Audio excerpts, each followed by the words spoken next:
G'day folks, welcome back to the channel. My name is Trevor and I'm your one-armed bandit in the bush.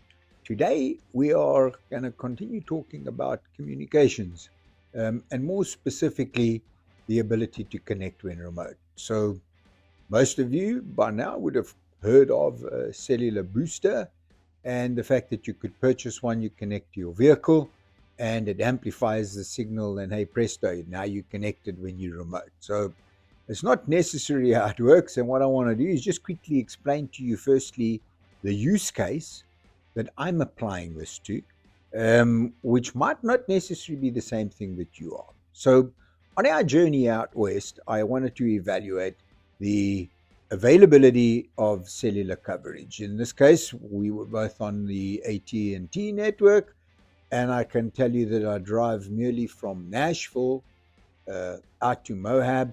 I would tell you that it would be more than 10 instances where it would have been greatly beneficial for us to have connectivity, and certainly connectivity that we could use to upload information or videos to YouTube.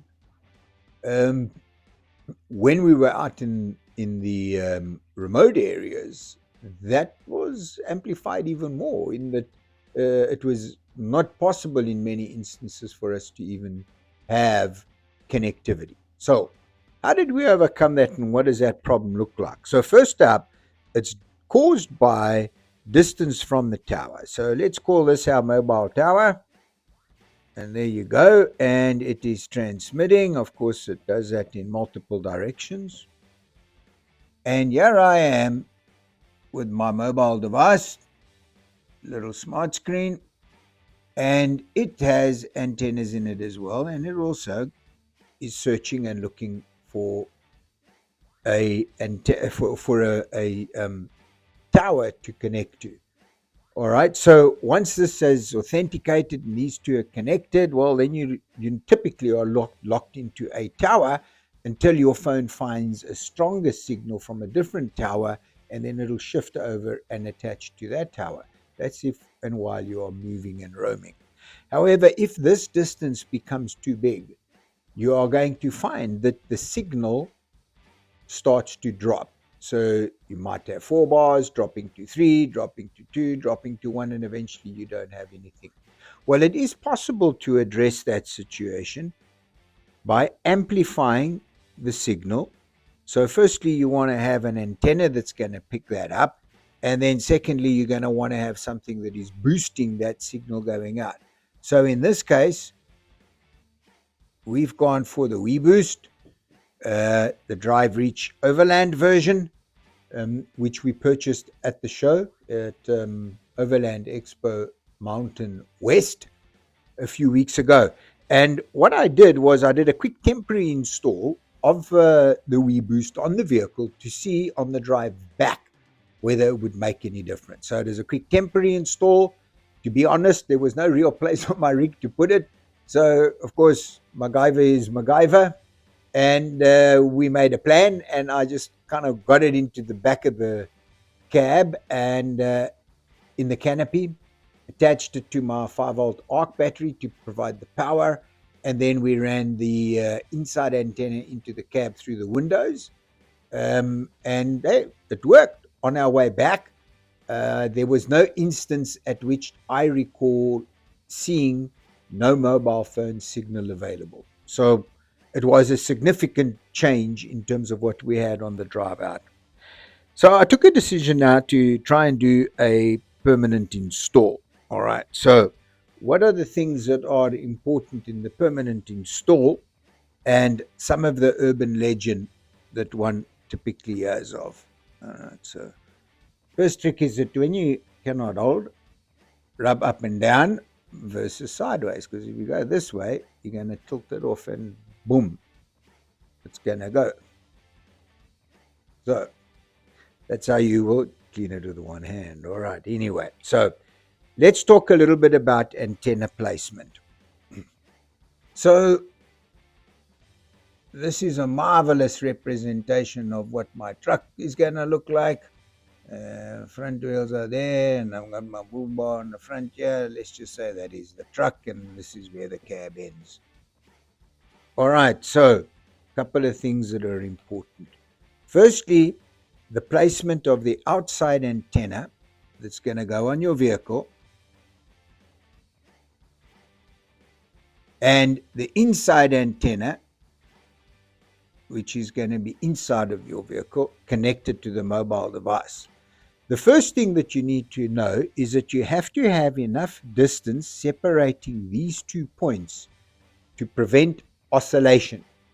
Now, urban legend says they should be 8 feet apart. Well, 8 feet apart might be ideal, but depending on the rig, depending on the interference of whatever it is that interferes between the two signals, would influence that. But do know that both of these devices emit a sphere, or a magnetic field, which of course is an electric field. So as this device has a large field that it emits, and this one too, if these two units are too close to each other, those fields would overlap. All right, so let me maybe just draw that in. So let's say there goes its sphere. All right, and this one's sphere, and these two overlap. This is going to create a problem and it will not work. So you need to have enough distance separating those two so that they do not overlap. All right, so that is not what you are looking for.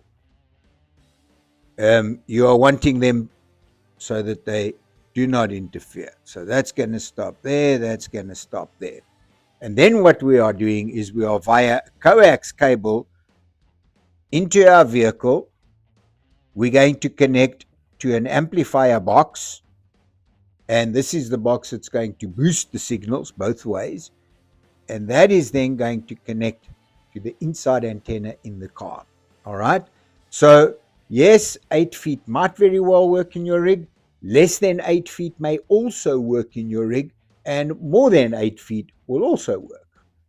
Here's the one, however, that you need to be very cautious of. And that is, where do I place this box? Let me tell you that you need to be extremely careful, because there is nowhere in the instruction that this is said other than under safety. And when you go and read the safety instructions, it tells you that this should be placed no closer than 8 inches from the person who this device is being used by. 8 inches. All right. So why is that the case? So if we take a look, well, I'm going to show you the measurements directly in the vehicle. So first and foremostly, your mobile device emits radiation, or microwave radiation, to be quite honest with you. And that positioning should be no closer than 5 centimeters to your body at any point in time, to be safe. Now, you don't hear that anyway, so we all carry them in our pockets. But in the meantime, what's happening is that this thing is connecting to an antenna, and these things are communicating via a microwave-based radio communication. So be mindful of that. This needs to be 8 inches. All right? That's something to be very careful of, because everybody says to you, well, you're going to get the best result if you place your device right up against the inside antenna. Now, whilst that is true, make sure that whatever you do from there, you are connecting via Bluetooth to your device, and you are not trying to hold the phone and getting right up close to it. That's first point. Second point is, don't leave this thing switched on all the time. You don't need this amplified signal in your vehicle that's just creating an additional potential health hazard for you. Leave it switched off. When you need it, switch it back on. So power, where the power is situated, quite important that that is easily accessible. All right, so potentially somewhere around about 8 feet. In my case, I've had to extend it based on my use case. And what we'll do next is we'll show you a time-lapse video of the install. Can you do it with one hand? Well, I think I came close. But to be quite honest, I had to do a temporary install because I couldn't find an appropriate position to enter the vehicle as I didn't have a fish tape. So I will have to do still a permanent install that's going to be by and large the same. And we'll go outside now, and I'll show you exactly where that is, and the kind of things where I found or what I found to be problematic and where I had to ask Melissa for assistance. So let's take a look at the time lapse. Can it be done with one hand? Yeah, by and large. Then I'll show you what the finished product looks like and what still needs to be corrected. Okay.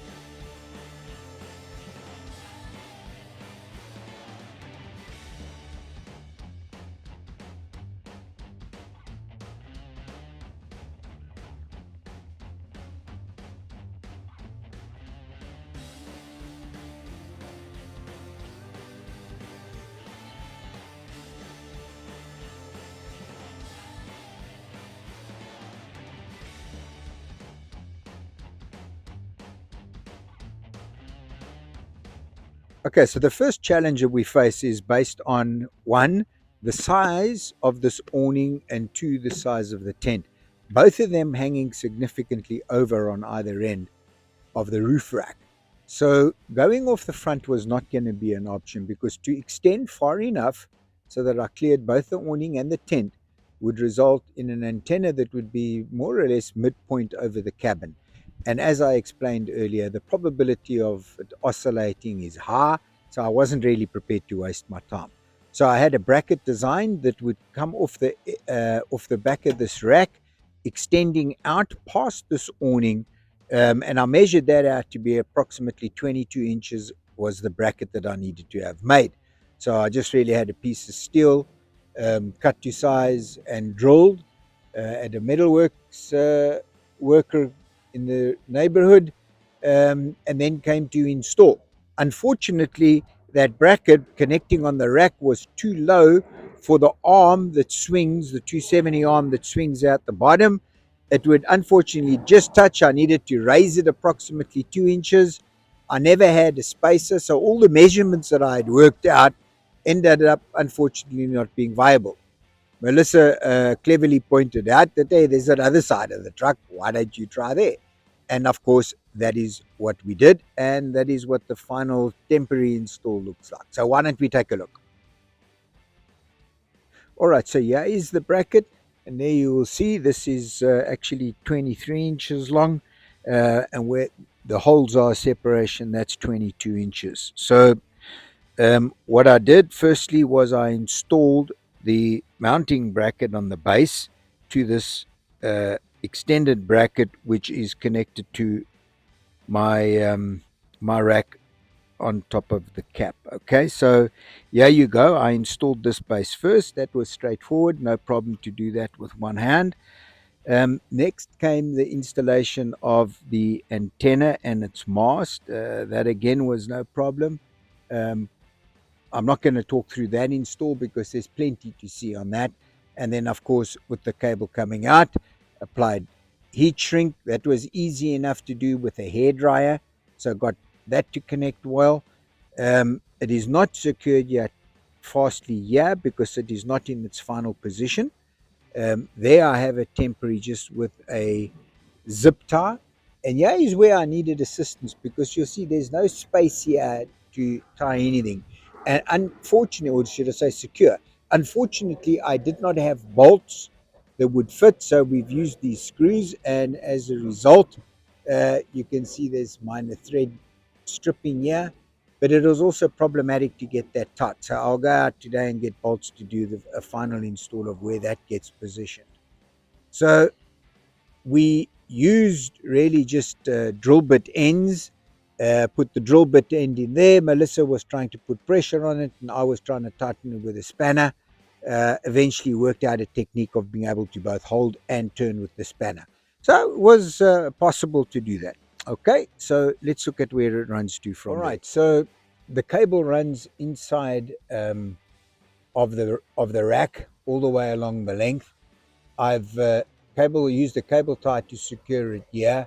Running on the top of the canopy, I've just used some Gorilla Tape to secure it there temporarily. What I would need to do is get proper cable fasteners to attach and to hold that. Then you can see where the problem lies, is to gain entry into the truck. So let me show you what I've done. Let me just get down from here. Okay, so what I've done is I've brought the cable in through the door, through the rubber, and then I just want to get into the cab, and then I can show you what I've done. All right, then what I did is I brought the cable in through the paneling, and it comes around here and out where the seat belt is connected to the vehicle. So there it is. Again, I've just used Gorilla Tape to temporarily attach it, and these will all have cable clips. So I've run it down the inside of the truck all the way down, and let me lift the seat and I'll show you how I've connected. All right, so it comes down into the vehicle. Underneath the back seat passenger side is where it connects to the amplifier, and then we have the power coming in from the 12 volt in the front, and the inside antenna going out, also connecting into the front of the vehicle. The external antenna is coming in the back and connecting there. All right, so this has been affixed to the base simply by soft tap a screw, so that again could be a temporary permanent solution. We'll just see how it goes. All right, so let me get out, and then all right, so where we have connected the inside antenna, you will see, is mounted on the console, and the power is connected to one of the two outlets. It is powered off at the moment, but let's just check on those measurements again, all right? Because it says to be safe, it should be 8 inches away. All right, so in both directions, that 8 inches is safe and does fall short. But think about what's going on when this thing is transmitting. It then says that you should be at least 18 inches from the internal antenna and no more than 36 inches. So let's see where 36 inches would take us to. So let's just look at those measurements again. Okay, so you as a person don't want to be closer than 8 inches. All right, the device should be at least 18 inches from the internal antenna to get optimal reception, and no further than 36 inches. So you can see where 36 inches would take us to. All right. So the optimal range for your device is between 18 and 36, and you as a person should never be any closer than 8 inches to that when it is powered on. All right, those are the measurements you need to be wary of. You can place your device right up against that. All right, so there is no reason why you cannot put your device into the drinks cup holder. In my case, here is where my device is mounted. Yeah, and that's probably around about 10, 12 inches from the antenna to antenna. So I shouldn't have any problem whatsoever. And in fact, my experience driving back was that there was no problem at all. So that's the final little install. I think the only thing to demonstrate is what it would look like in the powered on situation, so that you know that your device is in fact powered on. So let's give it some power. Turn the power on. So let's take a look at whether or not the amplifier is showing us the green signal. Let's go look. All right, so what I'll do now is I'll just connect the power to the amplifier, and let's see what happens. There you'll see it the green light has immediately come up. So, what would happen if you were not connected? Firstly, it would oscillate green and red while it sets up a connection to the mobile tower. Then, when it turns green, you know that it is then connected. That is, your external antenna is connected, um, and in this, as well as the internal antenna, and that they are both functioning. If it stays red, then you probably have a problem with oscillation, and you need to try to increase the separation between the external and the internal antenna. All right, so there we go. That's the install. Once I have finalized, and if anything changes or moves, I shall then show you what that looks like. Okay, thank you.